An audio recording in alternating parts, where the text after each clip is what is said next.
Close your eyes, take a deep breath, and let the world you know dissolve. Forget the cyrodiil of the games. Forget the rolling green hills, the polite imperial guards, and the stone roads. Forget the Septim Empire. We're going back much further than that.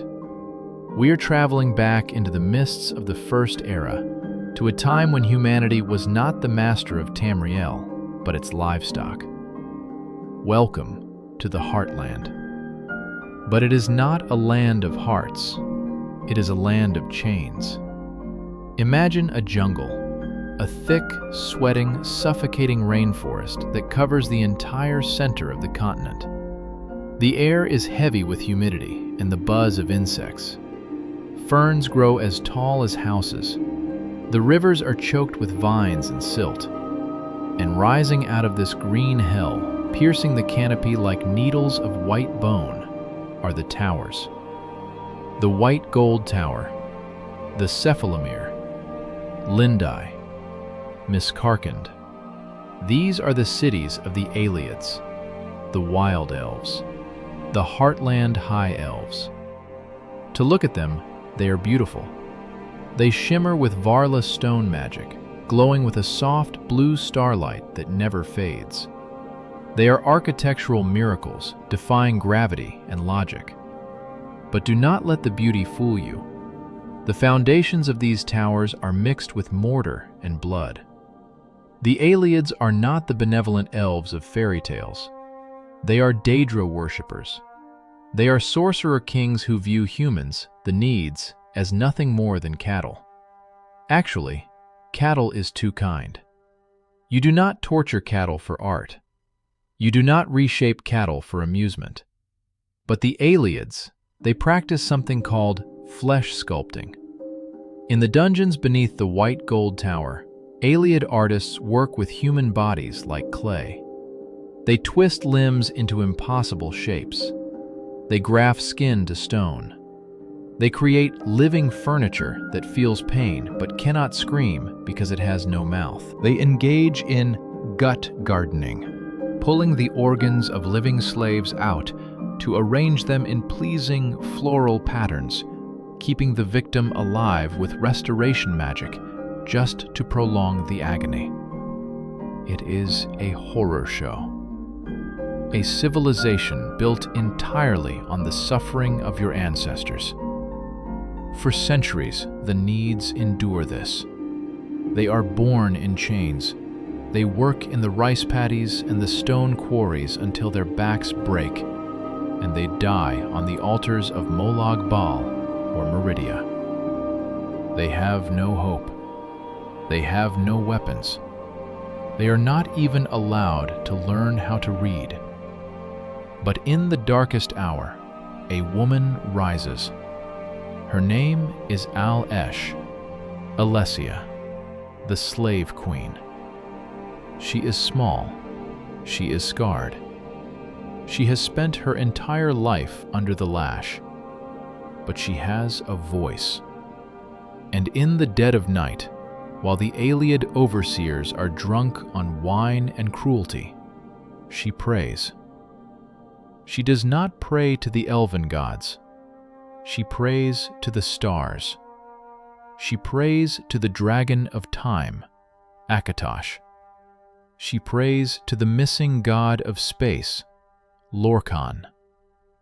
Send us help, she whispers into the humid jungle air. We cannot do this alone. Send us a savior. Send us a weapon. It is said that the gods do not answer prayers. They are distant. They are cold. But sometimes the universe listens. And sometimes the answer it sends is not a gentle light. It is a meteor. It happened in the middle of the rebellion. Alessia's forces were ragged, starving, fighting with stolen iron and sharp sticks against the most powerful mages in history. They were on the brink of annihilation. And then, the sky tore open. He did not come from a womb. He did not grow from a child. He simply was. One day, he walked out of the ash wastes of the West, a figure wrapped in armor that was not steel, not silver, not ebony.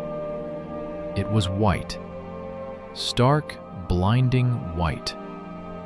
It did not reflect the jungle sun. It seemed to generate its own light. He was huge, broader than any man, taller than any elf.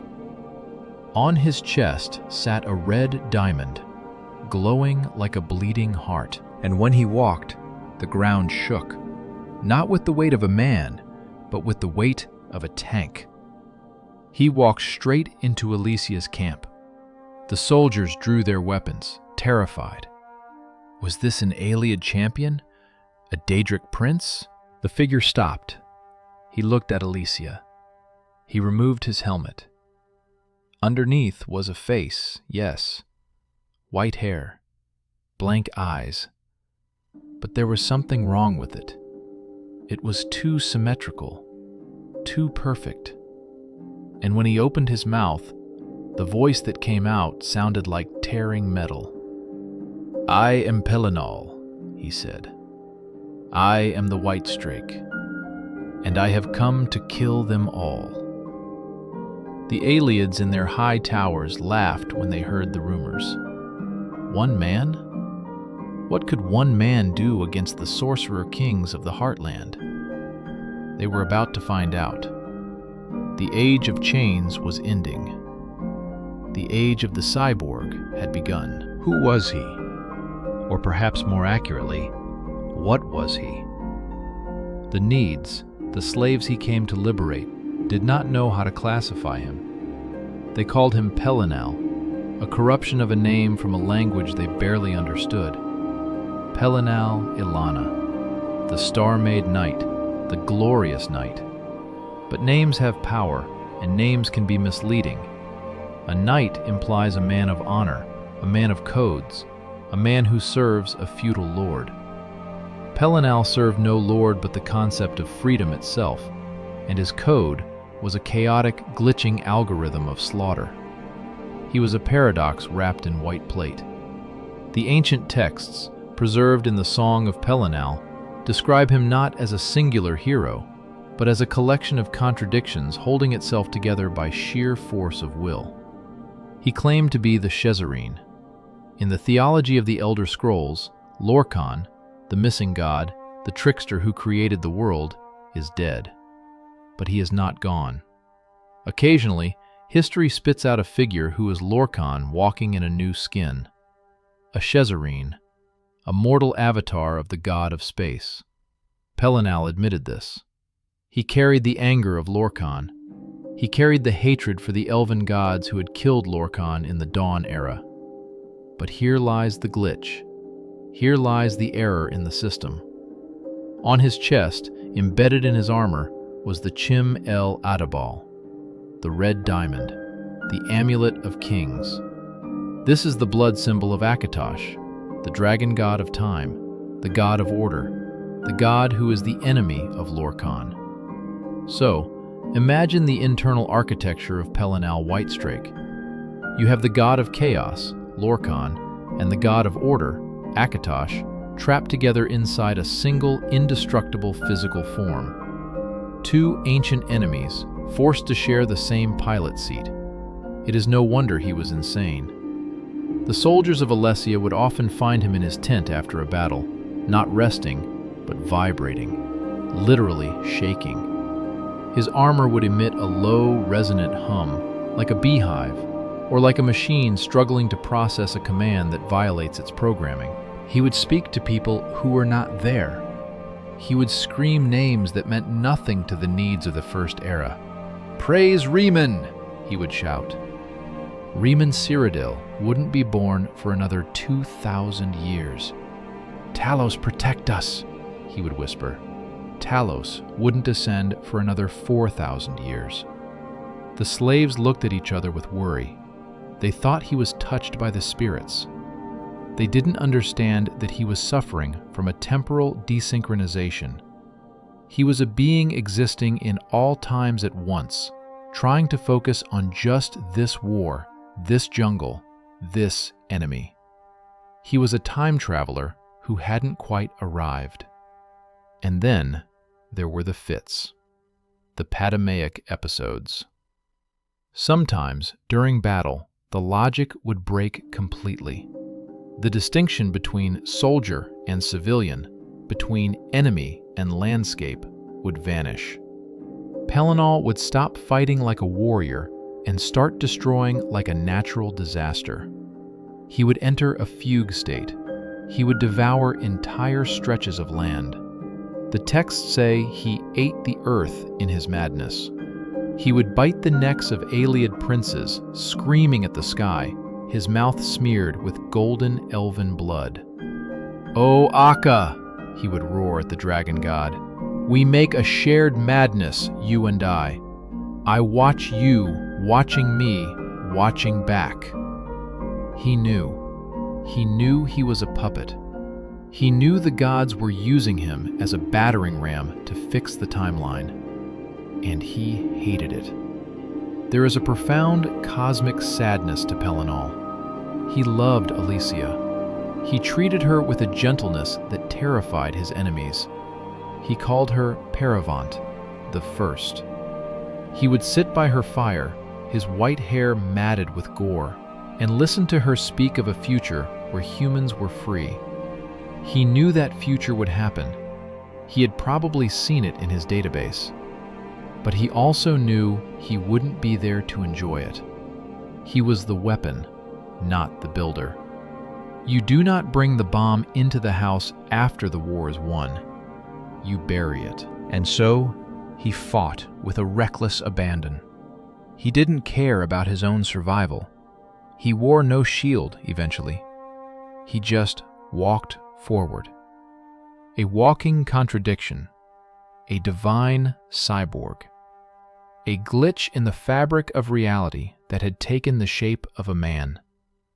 The Aileids called him the Scourge. The Needs called him the White Strake. But deep down, in the whirring, clicking darkness of his own mind, he was just a prisoner of his own programming. And the programming had one command: execute. Let us step closer to the monster. We have spoken of his mind, shattered by the weight of two gods. Now, let us look at his body, the equipment he carried. The legends of the Elder Scrolls are told by unreliable narrators. They are written by monks, scribes, and bards living in a medieval fantasy world. When they see something they do not understand, they call it magic. When they see a miracle, they call it divine. But if you strip away the flowery prose of the Song of Pellinol, if you look at the raw descriptions of what this being actually did, a very different picture emerges. A picture of chrome, lasers, and nuclear fire. They say he wore the armor of the Crusader. In the games, this is just a nice set of heavy plate mail. But in the lore, the Needs described it as white as the void, seamless, and impossible to dent.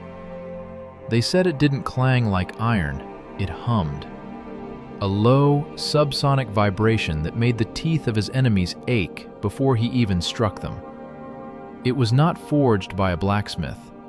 It was not enchanted by a wizard. It feels manufactured, like a composite material from a civilization that hasn't been born yet. And then there was his shield. And his mace. Brutal weapons, yes.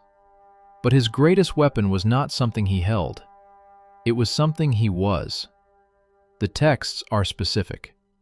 They say, his left hand was made of a killing light. Read that again. Not, he cast a spell from his hand.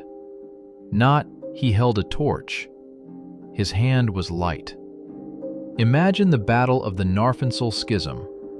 The Aileid battle mages are lined up, casting storms of lightning and fire. They are the masters of destruction magic. They expect a duel of spells. Instead, the white giant walks forward. He raises his left arm. He points his fist. And a beam of coherent, blinding energy erupts from his gauntlet. It doesn't behave like a fireball. It has no travel time. It cuts through their wards instantly. It melts their Auroran's armor. It vaporizes stone. It smells of ozone and cooked meat. To the primitive Nades, this was the sun power of Akatosh. To us, looking back through the lens of modern understanding, it sounds suspiciously like a directed energy weapon, a laser. This brings us to the most terrifying and fascinating theory in all of Elder Scrolls lore, a theory proposed by the writers who built this world, hidden in the deep texts. Pelinal Whitestrake is a cyborg from the future. The theory goes like this.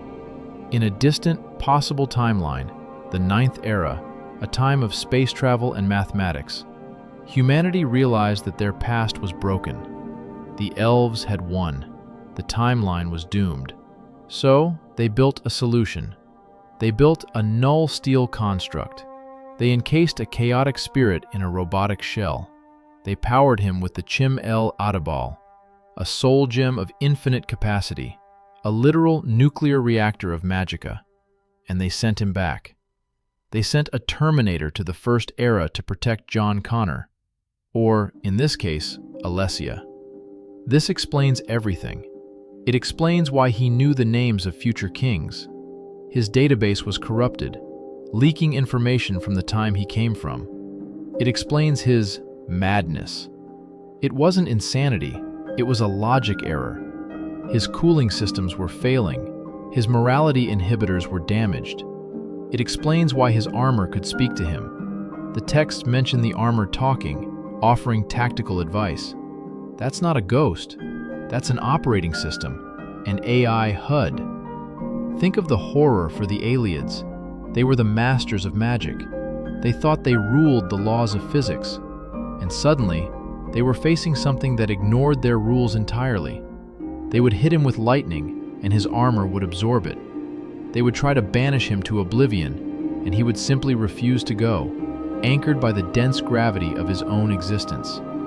He was an out-of-context problem. In one famous story, an Aliad sorcerer challenged him to a duel, boasting of his lineage and his connection to the ancestors. Pelinal didn't weave a counterspell. He didn't offer a prayer. He simply walked through the elf's fire, grabbed him by the neck, and shouted, "I am the angry Math!" He wasn't fighting with hatred. He was fighting with arithmetic. He was subtracting the elves from the equation of life. And the most terrifying part? He was winning. The towers were falling. The white stone was turning black with soot. The jungle was burning. The machine was working perfectly. Until it found something it learned to love. And that love would be the trigger for the greatest atrocity the world had ever seen. Even a machine needs an anchor. Even a storm needs an eye. For Pelinal, amidst the gore and the glitching screams of his own mind, that anchor was a man named Huna. The history books are often shy about Huna. They call him a hoplite. They call him a companion. They say he and Pelinal shared a tent at night. But let us not mince words. Huna was the one person Pelinal loved. Huna was immortal, fragile, soft, short-lived. He was everything Pelinal was not. When the Whitestrake returned from battle, covered in the impossible fluids of Daedric beasts, his logic circuits frying from the stress of time travel, it was Huna who washed the armor. It was Huna who spoke to him in a voice that didn't sound like command code. Huna was the morality inhibitor. As long as Huna was alive, Pelinal fought for people. He fought to save something beautiful. But the Aliads, They did not understand what they were fighting. They thought Pellinol was just a powerful man. They thought that if they broke his heart, they would break his spirit. They were wrong.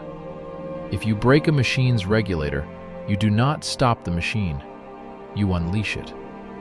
It happened during a skirmish near the Niben River. It wasn't a grand duel. It wasn't a clash of titans. It was just war. Cheap, dirty war. Celithelol, the singer, an Aeolid captain, loosed an arrow. It was a good shot. It found the gap in a hoplite's armor. Huna fell.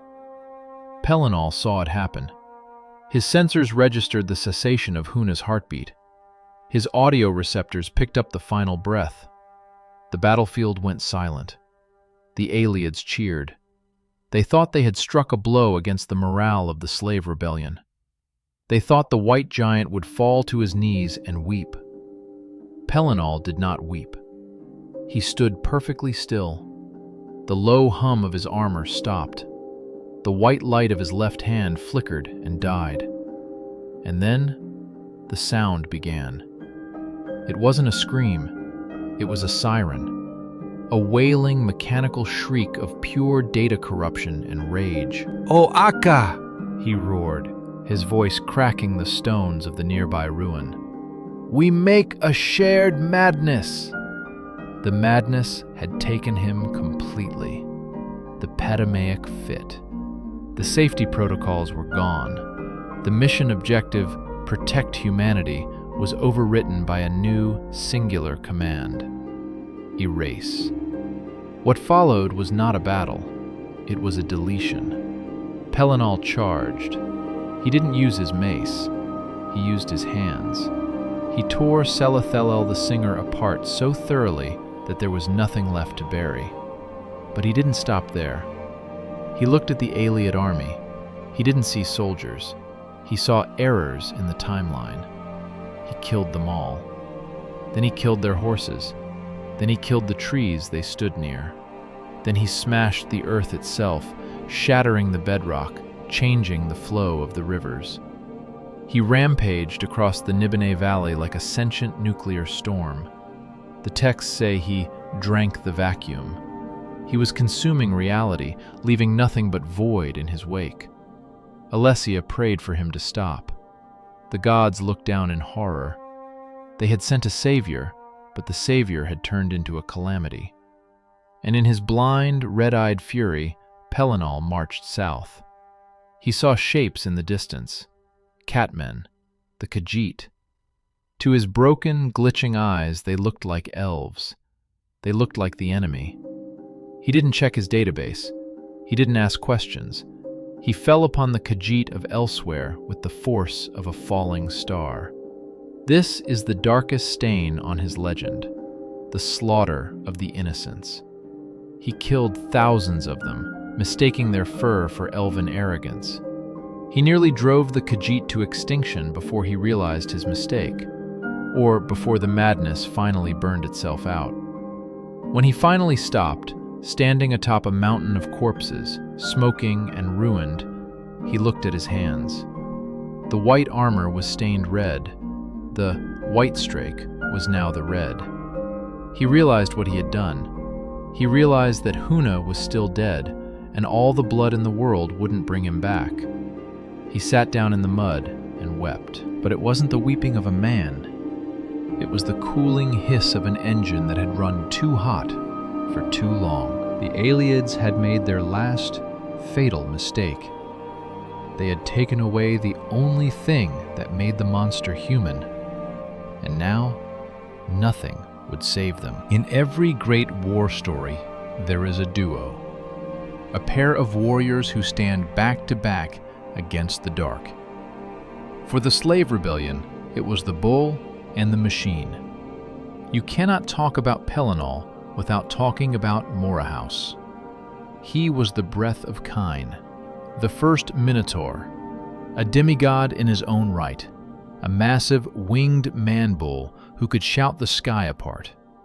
He was the lover of Queen Alessia, the father of the Minotaur race.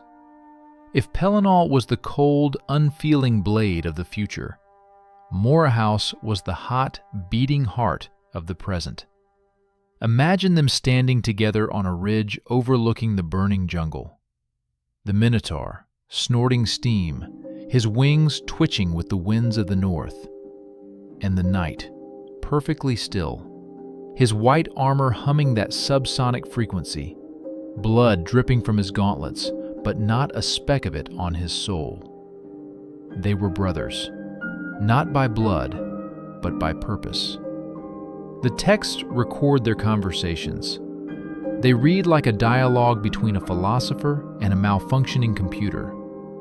Mora House would try to calm him down. After the slaughter of the Khajiit, after the madness of the Huna incident, it was Mora House who found Pelinal sitting in the wreckage.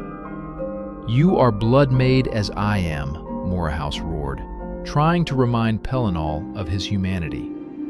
"We are heroes, not butchers."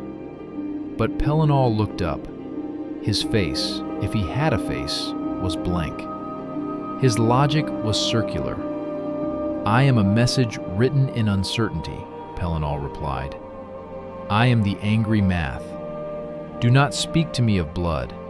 I have none to give, only to take." It is a chilling admission. Pelinal knew he wasn't blood-made. He knew he was constructed. He felt the disconnect between himself and the living, breathing world he was programmed to save. Despite the horror, the war was turning. With the White Ghost and the Winged Bull leading the charge, the Ayleid grip on Cyrodiil was shattering. The Needs were no longer slaves. They were an army. They wore armor scavenged from dead elves. They wielded weapons dropped by their former masters. City by city, the towers fell. Lindai, Sedor, Nenalata. The Ayleid sorcerer kings, who had ruled for thousands of years, retreated. They pulled back to their last, greatest stronghold, the center of the world, the needle that pinned reality in place, the white gold tower. It loomed over the jungle like a spear of absolute authority.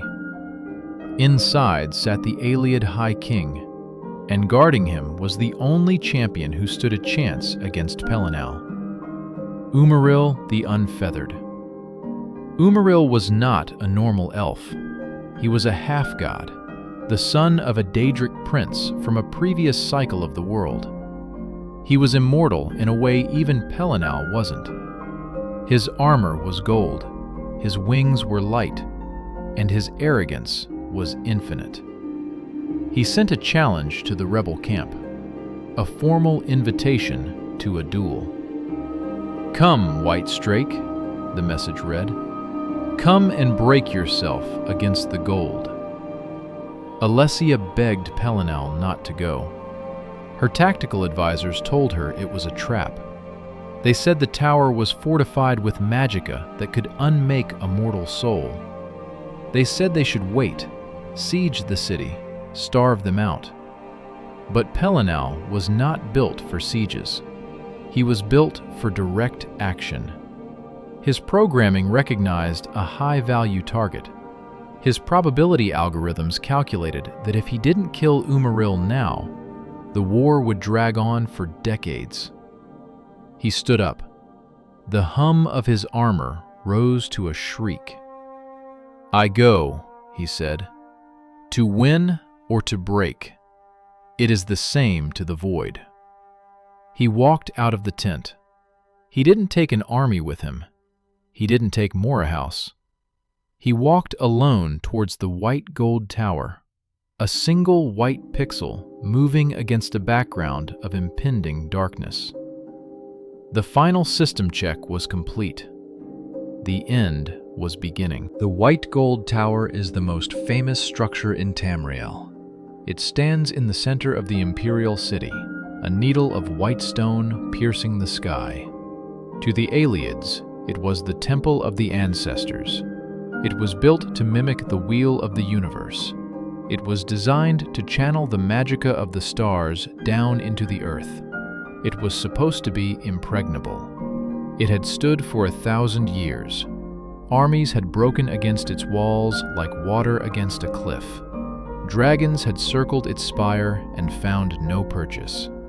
The Aeolid High Kings believed that as long as the tower stood, their dominion over humans was absolute. But they had never faced a siege of one. Pellinol Whitestrake arrived at the gates. He did not bring siege engines. He did not bring ladders. He did not bring a ram. He simply walked up to the massive doors bound with star metal and Daedric enchantments, and he screamed. It was a shout of pure tonal architecture, a sound that negated the magic holding the gates together. The metal groaned, turned red-hot, and then shattered. He stepped inside. What followed is difficult to describe as a battle. A battle implies two sides fighting for supremacy. This was a natural disaster moving through a hallway. The Aeolid guards, the elite Aurorans, charged him. They were the finest warriors of their age, clad in golden armor, wielding lightning. They struck him with spears. They blasted him with fire. But Pellinol, he just kept walking. His white armor hummed louder, shifting frequency to match the magical attacks. When a fireball hit him, the armor absorbed it, turning the heat into light. When a spear struck him, the null steel hardened, shattering the weapon on impact. He was adapting, like a machine learning the enemy's attack patterns in real time. He moved through the lower districts of the tower like a reaper. His mace rose and fell with the rhythmic precision of a piston. Crush, step. Crush, step. His left hand, the hand of killing light, fired beams of energy that cut through stone pillars, bringing the ornate ceilings crashing down on the defenders. He wasn't just killing elves, he was dismantling their civilization, brick by brick. The Aeolids began to panic. For the first time in history, the Sorcerer Kings felt true terror. They realized that their gods, Meridia, Molag Bal, were not intervening. Why? Because even the Daedra fear the angry Math. Even the princes of Oblivion hesitate to touch a being that is made of time fractures and dead god anger. Pellinol climbed the stairs, floor by floor, district by district. Behind him, he left a trail of silence. The screams had stopped because there was no one left to scream. The gold of the Aeolids was stained red. The white stone was scorched black. He was overheating again. The steam rose from his pauldrons. His mind was fracturing. The voices of the future, the voices of Riemann and Talos, were shouting in his auditory receptors. User error, his mind might have whispered. Temperature critical, morality systems offline. But the mission remained. Target, Umaril the Unfeathered. Location, the throne room. Status, active. He reached the final door, the door to the King's Walk. The air here was thin, crackling with the raw power of the Varla stones. Inside, Umaril was waiting, the half-elf, the demigod, the champion of Meridia. Umaril stood tall, his golden wings spread wide, a sword of burning light in his hand. He looked magnificent. He looked like the sun itself. Pellinol kicked the door in. He looked like a ruin. His white armor was dented, covered in soot and blood. He looked like the moon, cold, scarred, and terrible. The sun against the void, the gold against the white. The final duel of the First Era was about to begin, and the tower shook in anticipation. The throne room of the White Gold Tower was not designed for violence. It was designed for worship. The ceiling was a kaleidoscope of Aeolid glass, focusing the light of the stars into beams of pure magicka. The floor was polished meteoric iron, and floating in the center, bathed in a golden aura that hurt the eyes, was Umaril the Unfeathered. He was beautiful. It is important to remember that evil in the Elder Scrolls is often beautiful. Umaril was a hybrid. His mother was an Ayleid, but his father was a divine spirit from a previous Kalpa. He had wings made of golden light. He held a longsword that burned with the fire of the colored rooms, the realm of the Daedric prince Meridia. He looked down at Pelinal. "You are a crude thing," Umaril spoke. His voice was not a sound, but a vibration in the mind. "You are a mistake of geometry. Do you think you can break the light?" Pelinal did not answer. He didn't have a witty retort. His audio processors filtered out the taunt as irrelevant noise. He charged. The impact shook the entire city. Umaril was fast. He moved like a beam of sunlight reflecting off water. He struck from above, his sword carving arcs of fire through the air. He was elegant, fluid, a master of the sword dance. Pelinal was none of those things. Pelinal was a tragedy of physics. He took the hits. Umaril's blade slashed across the white armor, leaving deep, glowing gouges. The null steel hissed, venting steam as it tried to repair the molecular damage. Pelinal ignored the pain. He ignored the alarms blaring in his head. He swung his mace. It smashed into a pillar, pulverizing it. He fired his left hand. The beam of killing light missed Umaril by an inch, vaporizing the Ayleid throne behind him. It was a battle of concepts. Umaril represented stasis, the eternal, unchanging light of the Ayleid dominion. Pelinal represented change, the violent, bloody, messy revolution of humanity. For hours they fought. The tower groaned, the glass ceiling shattered, raining razor-sharp shards down upon them like diamond snow. Umaril laughed. He realized that Pelinal was slowing down. The cyborg was overheating. The strain of fighting an entire army alone was finally catching up to him. "You are dying, machine," Umaril mocked, landing gracefully on the floor. "Your heart beats out of time. Even if you kill me, I will return. My mistress Meridia holds my animus. I am eternal. You are scrap." That was the wrong thing to say. Pelinal stopped. He looked at the elf. "Eternal?" Pelinal's voice was a grinding screech of static. "There is no such thing." The madness took him one last time.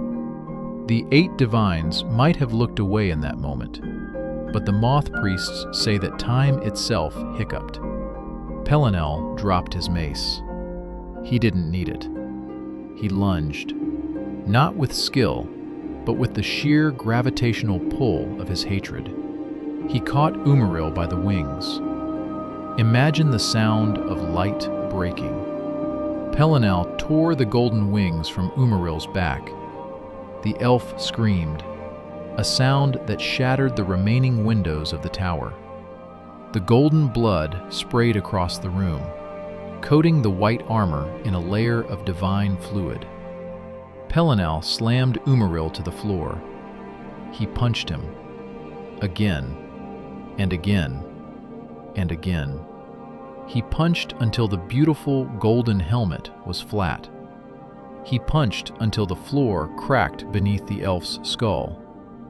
He didn't just kill the body. He insulted the concept of the body. Finally, silence returned to the throne room. Umaril lay broken, a pile of gold and gore. Pelinal stood over him, steam pouring from the joints of his armor, his left hand flickering with a dying spark. He had won. The Sorcerer King was dead. The Ayleid Dominion was decapitated. But Pelinal knew the truth. He scanned the corpse. His sensors analyzed the fading soul. Umaril was right. The soul was not dissipating into the dream sleeve like a mortal soul. It was escaping. It was fleeing sideways, slipping into the waters of oblivion, back to Meridia's realm to heal. He would return. Maybe not today, maybe not in 1,000 years, but he would return. Pelinal roared in frustration. The mission was incomplete. He had destroyed the hardware, but the software had backed itself up to the cloud. And then the doors opened. But it wasn't Alessia. It wasn't Morahouse. It was the Ayleid High Kings, the surviving sorcerer kings who had hidden while their champion fought. They poured into the room, dozens of them. They saw their dead champion. They saw the broken, overheating machine standing over him.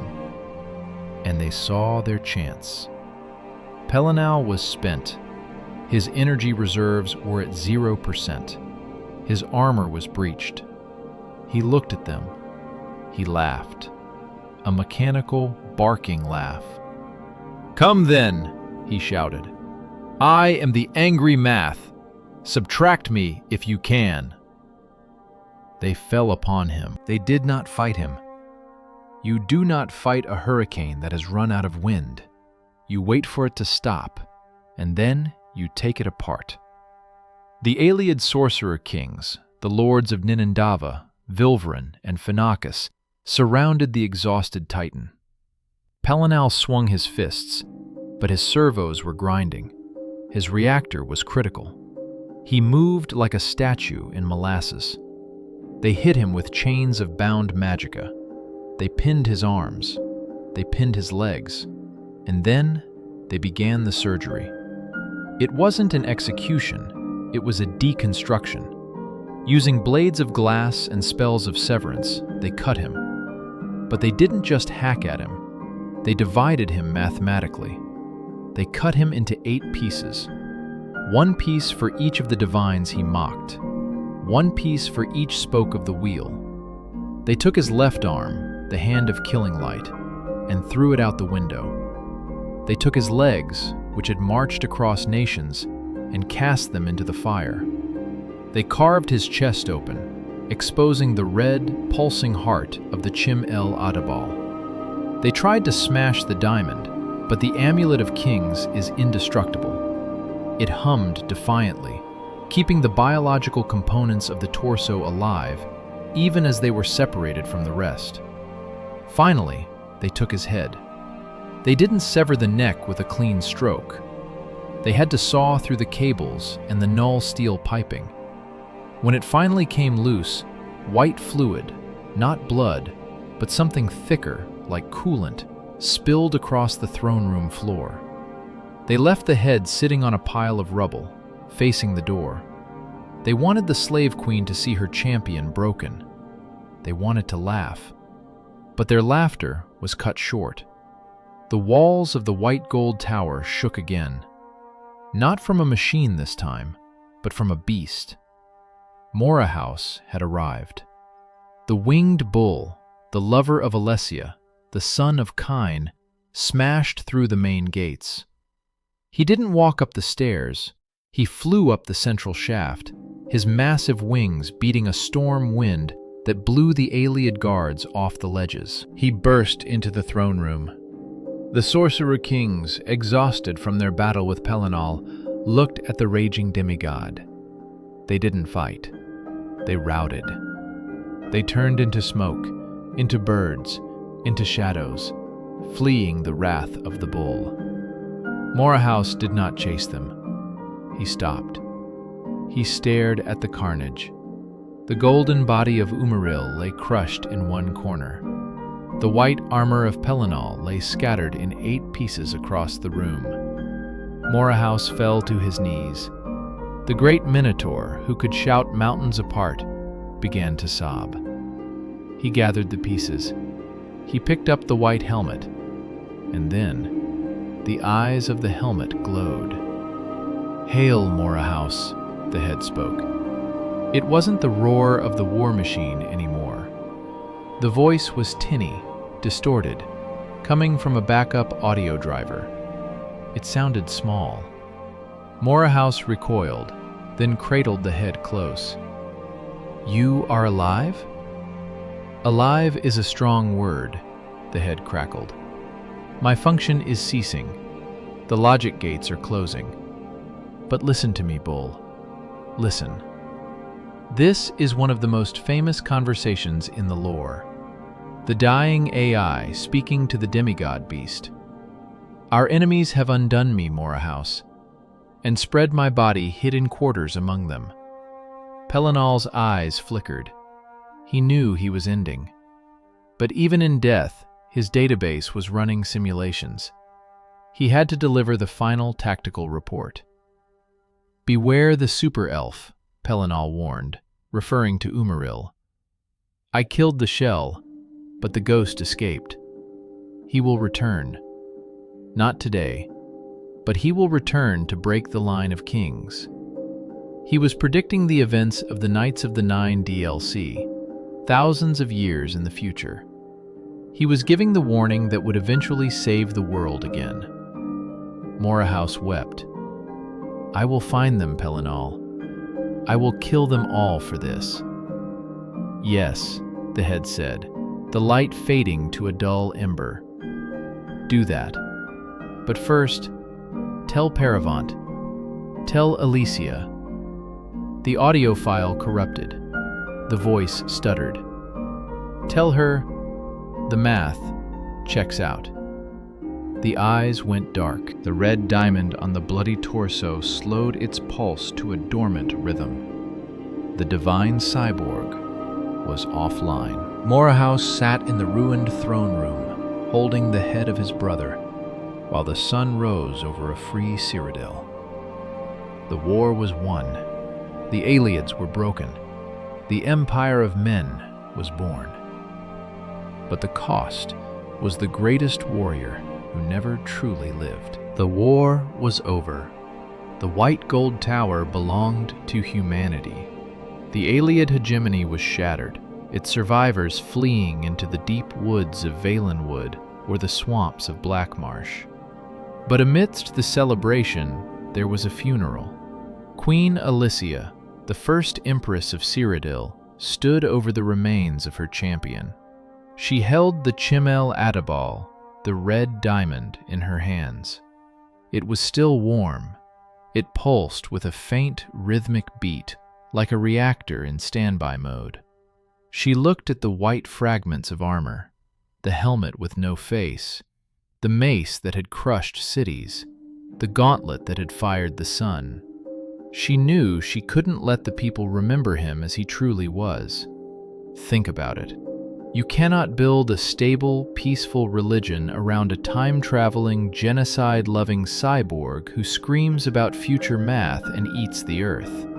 It is too terrifying. It is too alien. So, the editing began. This is the great tragedy of the Elder Scrolls history. The truth is always the first casualty of peace. Alicia and her priesthood took the legend of Pelinal and scrubbed it clean. They washed off the blood. They silenced the madness. They took a malfunctioning weapon of mass destruction and painted him as a holy crusader. They called him the Divine Crusader. They said he was sent by the 8 divines to fight for justice.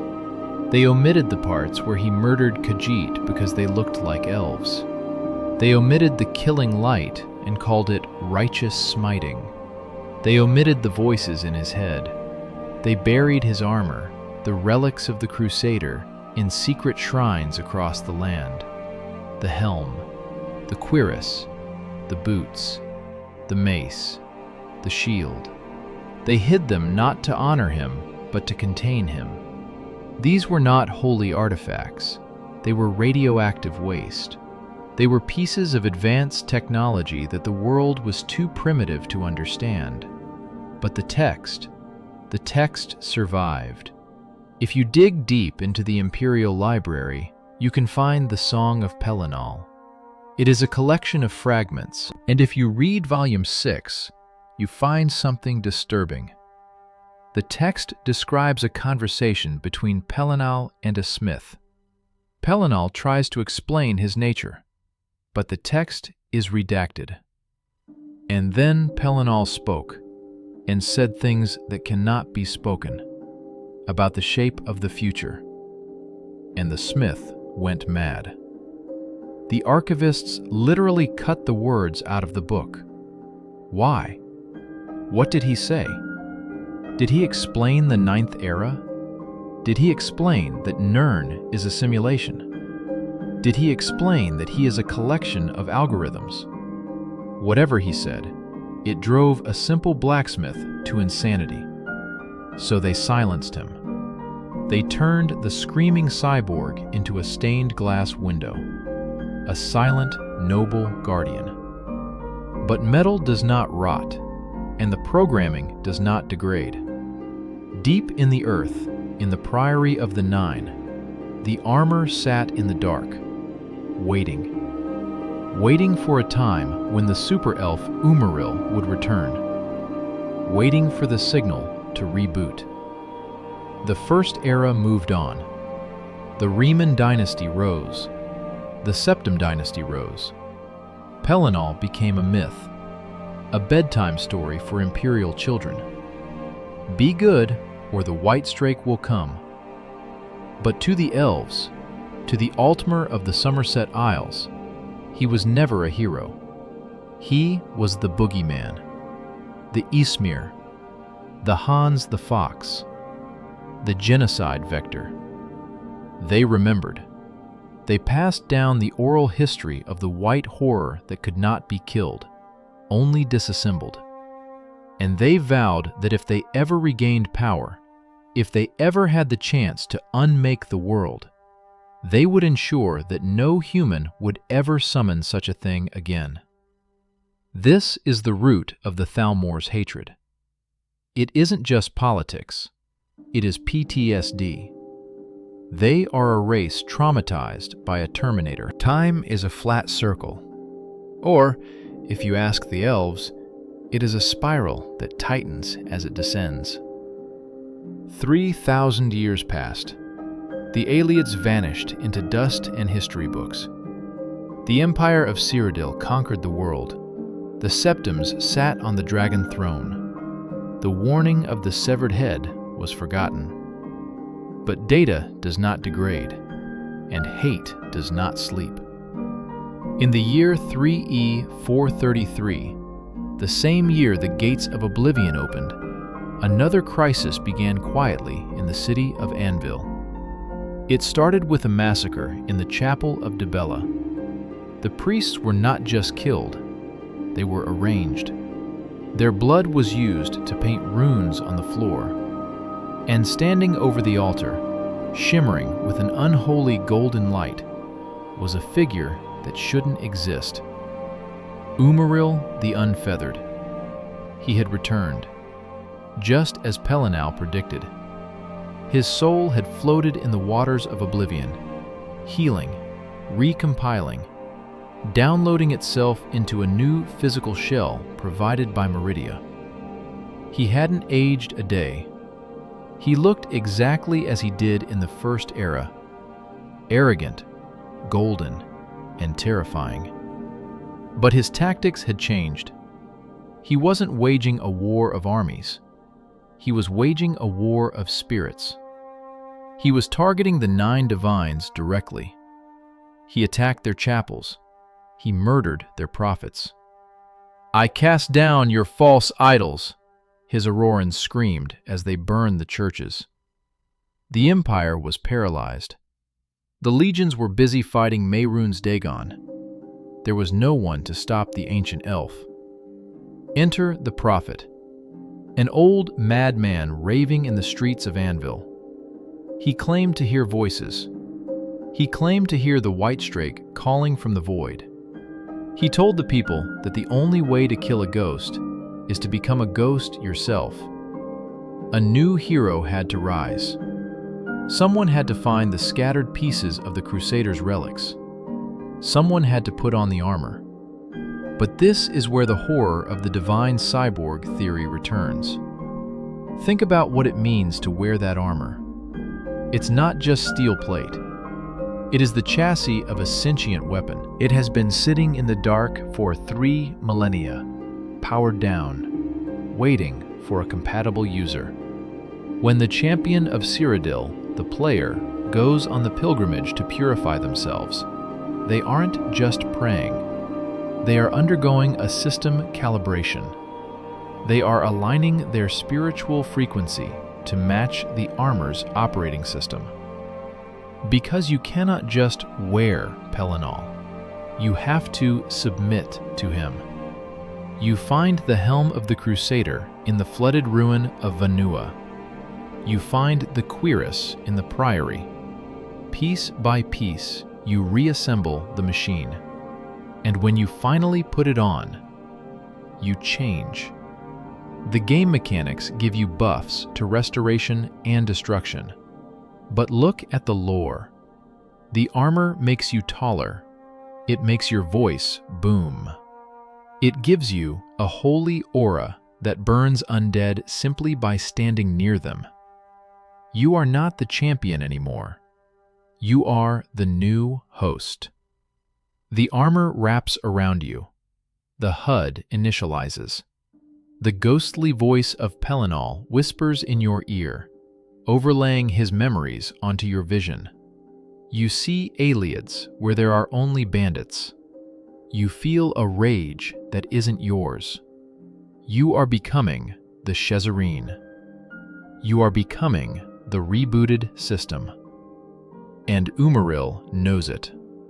In his usurped tower in the spirit realm, the unfeathered one feels a familiar vibration, a subsonic hum. He feels fear. The madness, he whispers. It has returned. The stage is set for the rematch. But this time, the stakes are different. This time, we aren't just killing a body. We have to follow him into the server itself. We have to chase him into the stream of the dead. You stand in the Priory of the Nine. You are clad in the full regalia of the Divine Crusader. The white plates hum against your skin. The shield sits heavy on your arm. The mace hungers for contact. Around you, the ghosts of the ancient knights bow. They see Pelinal returned. But there is a problem. A fatal error in the simulation. Pelinal Whitestrake, for all his power, for all his future tech weaponry and killing light, failed. He defeated Umaril physically, yes. He crushed the elf's body. But he could not kill the soul. Umaril escaped to the spirit realm, healed, and returned.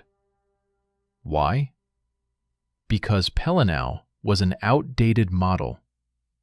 In the first era, there were only 8 divines: Akatosh, Arche, Dibella, Julianos, Kinnereth, Mara, Stendar, Zenithar. The pantheon was incomplete. The metaphysical framework of humanity was missing its capstone. Pelinal was powered by the 8. He was a creature of the first era's laws. He could not pursue Umaril into the spiritual ether because he lacked the necessary permissions. He was bound to the mundus. But you? You exist in the 3rd era. You have something Pelinal did not. You have the 9th divine, Talos, Tiber Septim, the dragon-born god, the man who became divine.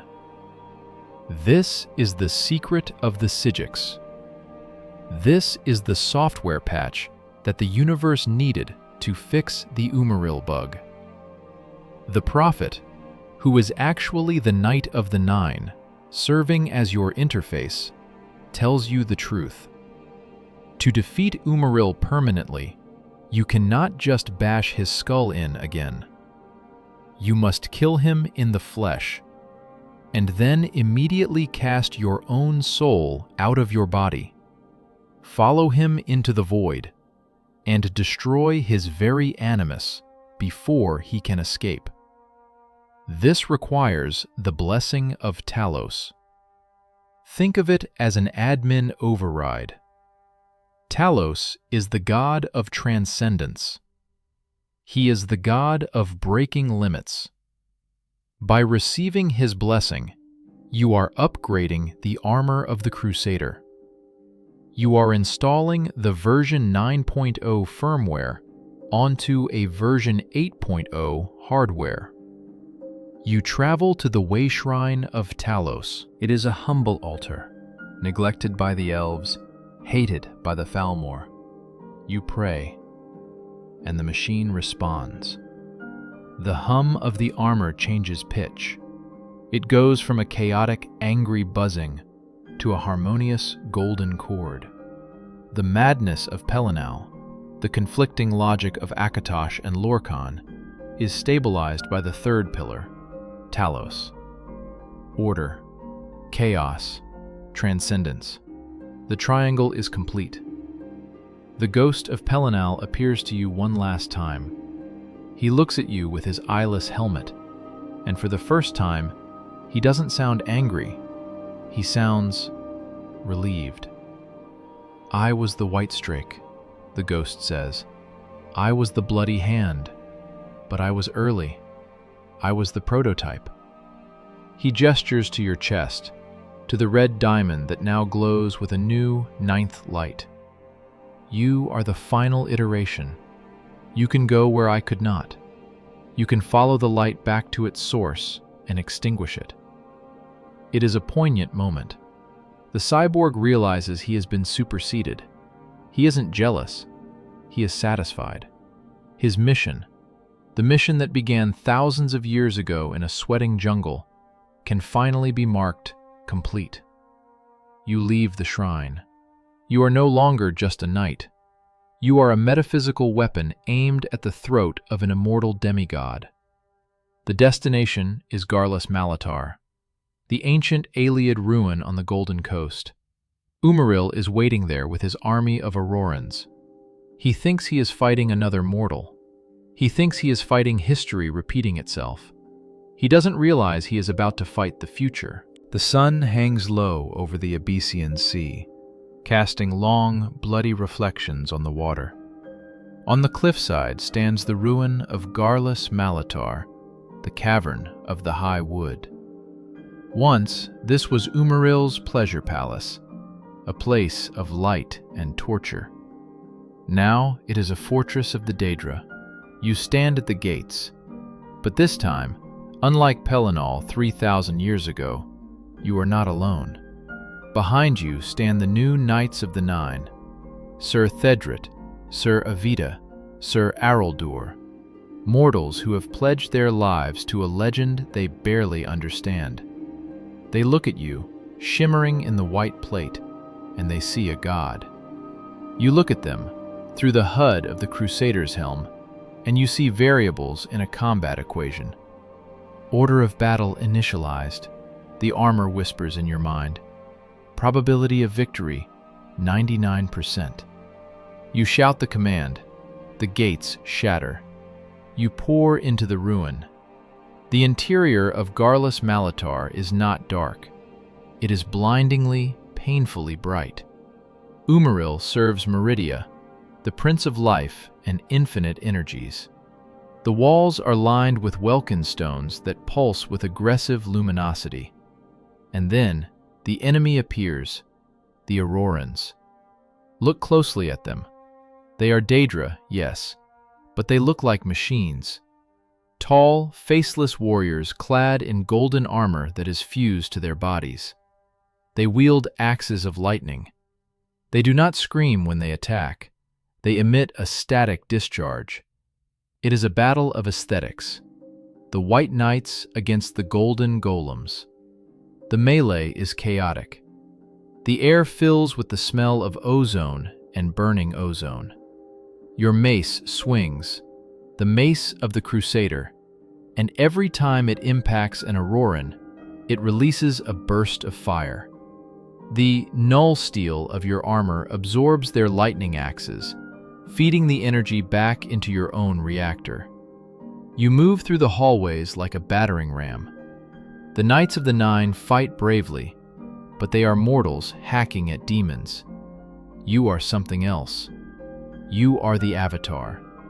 You reach the central hub of the ruin, a massive, spherical chamber. Floating in the center is the dark orb.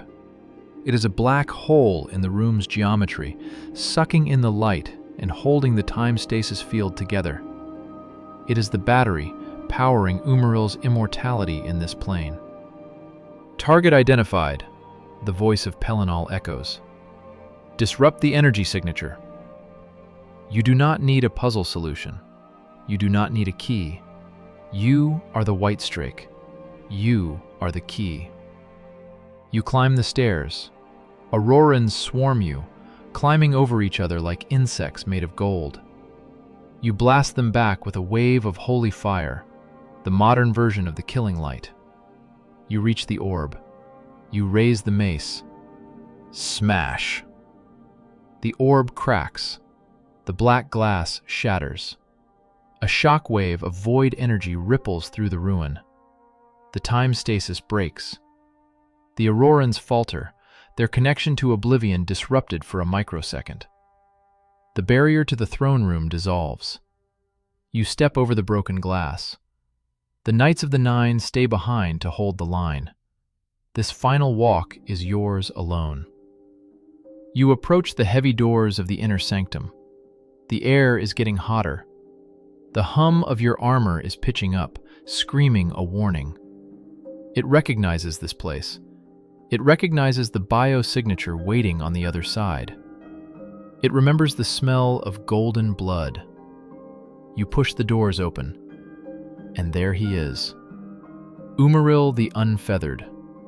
He stands on a raised dais, flanked by pools of fluid that glow like liquid sunlight. He looks exactly as he did in the First Era. Wings spread, sword drawn, arrogance radiating off him like heat. He looks down at you. He sees the white armor. He sees the red diamond. You, his voice booms, shaking the dust from the ceiling. You persist? I broke you. I scattered your parts to the winds. How does a broken machine learn to hate? He doesn't understand. He thinks you are Pelinal. He doesn't see the ninth divine in your heart.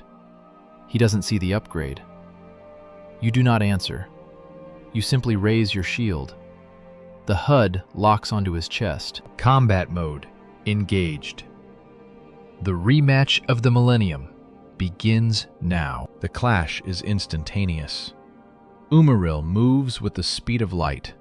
He is not bound by the laws of friction or inertia. He teleports in flashes of golden brilliance, appearing behind you, above you, his elven claymore swinging with the force of a falling guillotine. Clang! Your shield catches the blow. The null steel screams. The impact drives your boots inches into the stone floor. This is not a duel of skill. It is a collision of eras. Umaril is fighting with the elegant, dancing style of the Ayleid high culture, a style dead for 3,000 years. You are fighting with the brutal efficiency of the Imperial Legion, augmented by the fury of a demigod. You trade blows. Sparks fly, white sparks from your armor, gold sparks from his. I am the Unfeathered, Umaril roars, unleashing a storm of shock magic that fills the room. I serve the Prince of Infinite Energies. You are a battery that is running dry. He is trying to overheat you. He remembers Pelinal's weakness. He thinks if he drags this out, your mortal heart will burst, or the armor's enchantments will fail. But he is wrong. You are not running on the 8 divines anymore. You are running on the 9. The Talos component, the Dragon of the North, gives you a stamina that is inexhaustible. You weather the storm. You push forward through the lightning. You slam your mace into his knee. Crack! Umaril falters. The arrogance in his eyes flickers. He realizes, for the second time in history, that he is losing. You press the advantage. You strike his sword arm. You bash him with the shield. You drive him back against his own throne. With a final, guttural shout, you deliver the killing blow. The mace smashes into his chest, shattering the golden breastplate, crushing the ribs beneath. Umaril falls. The light in the room dims. The Aurorans outside freeze. The Sorcerer King lies on the floor, coughing up ichor. But then, he smiles. It is a bloody, condescending smile. "Fool," he wheezes, "you have done nothing. Do you not know history? I am spirit. I am memory. I will leave this shell and return in another age." His body goes limp, and just like in the first era, you feel the shift. His soul, his animus, detaches from the flesh. It rises like a vapor, invisible to the naked eye, slipping sideways into the currents of oblivion, heading back to the safety of Meridia's colored rooms. Pelinal Whitestrake stopped here. He screamed in frustration and smashed the furniture. But you are ready. You drop your mace. You fall to your knees beside the corpse. You are not praying for forgiveness. You are engaging the override. You focus on the blessing of Talos. You invoke the concept of Chim, the ability to transcend limits. You grab hold of the metaphysical thread of Umaril's escaping soul. "Target locked," the armor whispers. "Phase shift initiated." The world around you, the stone floor, the Ayleid walls, the dead body, begins to dissolve. The colors bleed out. The gravity vanishes. You are leaving your body behind. The Knights of the Nine burst into the room moments later. They see the dead Umaril, and they see you, the Divine Crusader, lying motionless on the floor, your eyes rolled back, your body comatose. They think you are dead. They begin to mourn. They don't realize that the Crusader isn't in the room anymore. He has gone into the sky. He is chasing the ghost. The chase is on. Open your eyes. You are no longer in the damp stone dungeon of Garlus Malatar. You are no longer standing on solid ground. You are standing on the air. Below you, miles down, lies the curve of Nirn. You see the clouds drifting like continents of white cotton. You see the blue expanse of the Abyssian Sea. You see the world as the gods see it, a fragile marble suspended in the void. This is the spirit plane, the lobby of Aetherius, the slipstream where souls travel before they are recycled or claimed. And floating in front of you is Umaril. But this is not the elf you fought in the cave. This is his true form, his animus. He is huge, a titan of blinding golden light, translucent and terrible. He is stripped of his heavy armor, wearing only the raw magicka of his father's divine bloodline. He turns to look at you, and for the first time in 5,000 years, the unfeathered one knows absolute panic. "Impossible!" His voice booms, shaking the clouds. You are meat!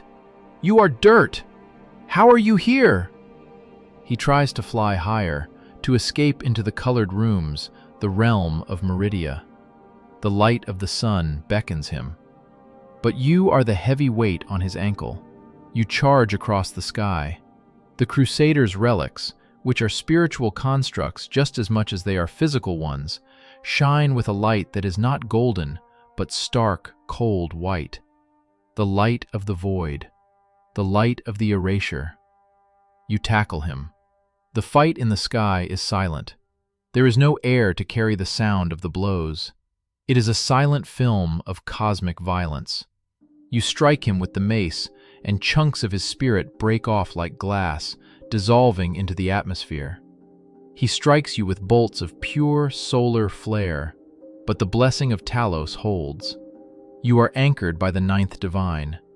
You are the immovable object meeting the unstoppable force. Umaril screams, a psychic shriek that would deafen a mortal. I am eternal. I am art. You cannot destroy art. You grab him by the throat. You pull him close. Your helmet touches his face. Art breaks, the voice of Pelinal whispers through you. Math remains. You drive your weapon into his core. Not his physical heart, but his protonymic, his true name. You are severing his definition. You are editing the source code of the universe to remove the entry, Umaril. He shatters. It is like watching a star die. He explodes into a billion particles of gold dust. The scream fades into a whimper, and then into nothingness. His soul does not travel to oblivion. It does not go to Aetherius. It is simply gone, deleted. The loop is closed. The backup file is corrupted. Umaril the Unfeathered is dead. Truly, permanently dead. You float there for a moment, suspended in the silence of the upper atmosphere. The white armor is cooling. The red diamond on your chest slows its pulse. Target neutralized, the HUD whispers. Mission complete. System standby. And then, gravity remembers you. You begin to fall.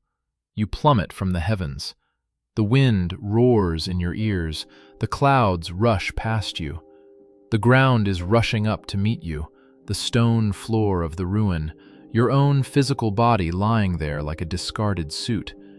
It is a terrifying sensation, falling back into mortality. You are leaving the divine perspective and returning to the small, painful, limited existence of a human.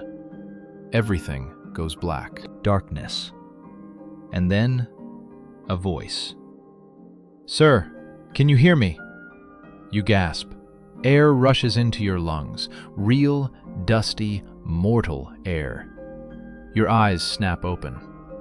You are lying on the stone floor of Garlus Malatar. The Knights of the Nine are gathered around you, their faces pale with worry. Sir Thedret is holding your hand. He breathes, someone shouts. By the Nine, he breathes! You try to sit up. It is difficult. The armor of the Crusader, feels incredibly heavy. Minutes ago, in the spirit realm, it felt like light. Now, it feels like steel. Just cold, dead steel. You listen. You strain your ears for the sound. Buzz, hum, click. Silence.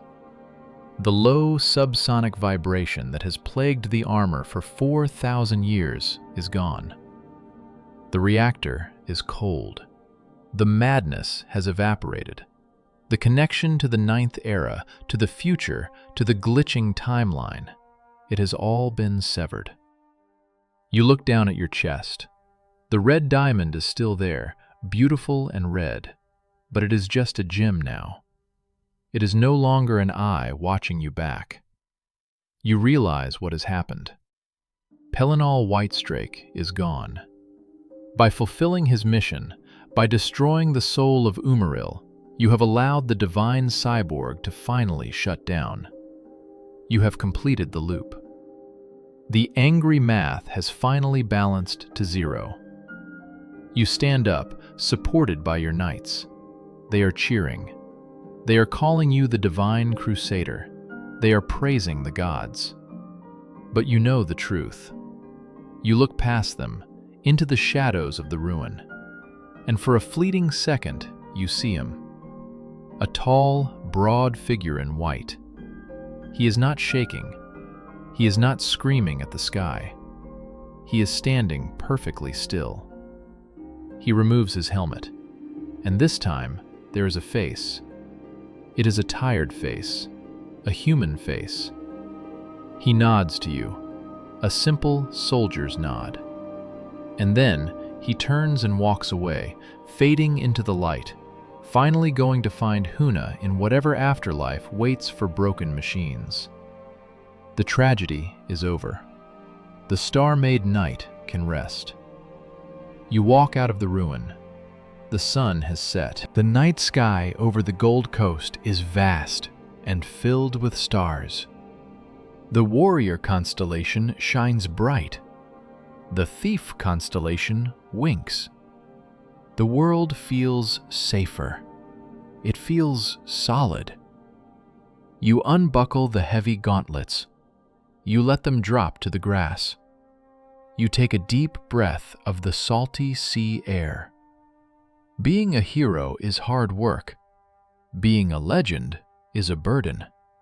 But tonight, you don't have to be either. You are just a mortal. You are just a person who stood between the light and the dark and held the line. The wars of the future will come. The Falmor will rise. The dragons will return. The towers will fall. But that is not for today. Today, the paradox is resolved. The timeline is secure. Close your eyes, champion. The hum is gone. The voices are silent. The jungle is just a forest. The tower is just a stone. You can sleep now. The machine is off. Good night, Whitestrake. Good night.